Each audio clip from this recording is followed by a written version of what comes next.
What's up, guys? It's Anne Erickson with Audio Inc. Radio. So excited to be here with Lacey Sturm. Hey, thank you so much for hanging out. Yeah, thanks for having me. You're on tour right now with Shinedown. It's a great bill. So have you known these guys a long time?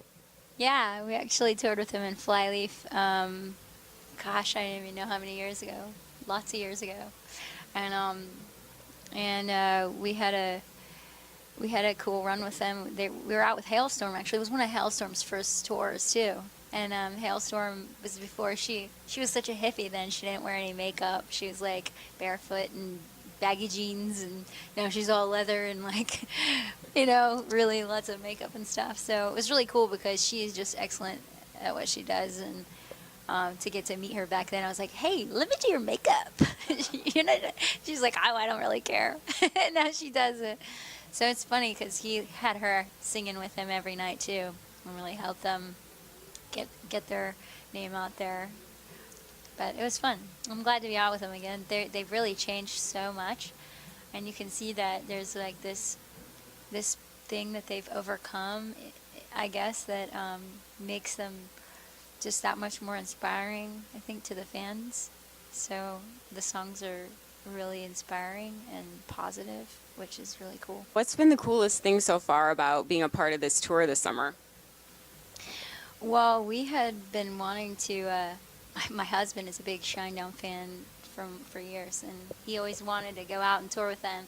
So he is, just seeing how excited he is so cool. But also, just like I said, watching a whole crowd sing "How Did You Love," like, it's really cool. Because last time when I went out, my story is that I overcame. I planned to commit suicide, and on this day I planned to commit suicide, I had an encounter with God, and it saved my life. And so my crosshairs is on suicide. Like I feel like if I can convince somebody that they're worth more than giving up, that it's worth it, and that there's more to overcome, and they can help somebody else overcome if they just keep trying and not give up. If I can convince somebody that they're worth more than they think they are, then I feel like I'm shooting at the right enemy, because that enemy of suicide is just that feeling of hopelessness and worthlessness, And so that's a really big part of my story, why I sing, why I do what I do. When we went out Shinedown the first time, the whole crowd singing in unison, I'm staring down the barrel of a .45. And my heart was just broken. I was like, oh, God, let them know. I think that it's so good to have an honest song that you can relate to. But to have them sing, to watch them this time singing about how important it is, like especially if you're a praying person and you think, oh, I'm doing all this good by being religious. And he's like, but how did you love? Like, that is the real question. And I'm like watching everybody sing that and watching them inspire people to keep going after everything that they've overcome as a band. It's a really cool thing. It really speaks to me. So.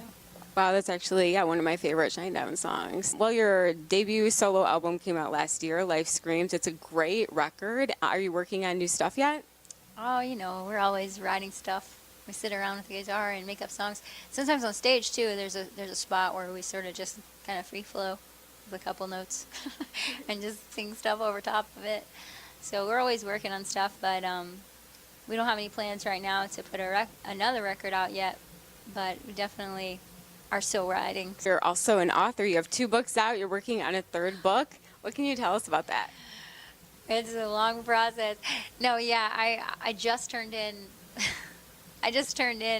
my first draft of my 3rd book yesterday, after staying up all night until like 6 in the morning and then getting 4 hours of sleep. And so I think it can be chaotic, and it doesn't have to be, but just because of the circumstances of what's been going on around us, it's been really chaotic. I have 2 boys, 6 and 3, and sometimes when it gets, pedal to the metal kind of stuff, I miss them, because things get so crazy. So I got a good date with my son this morning, and we had some movie time, snuggle time last night, so I was so thankful to get that book turned in. But that's kind of what I'm writing about. And the first book I wrote about, like I said, the my struggle with depression and suicide, how I grew up, feeling worthless and like a burden.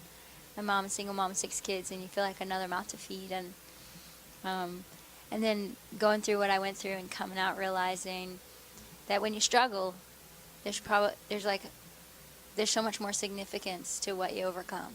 It's not because you struggle that you have a greater story, because you're special somehow, but because you struggled, you now have a weapon to overcome and to put in other people's hands. So it just seems like a greater impact having overcome something like that, for the people around you.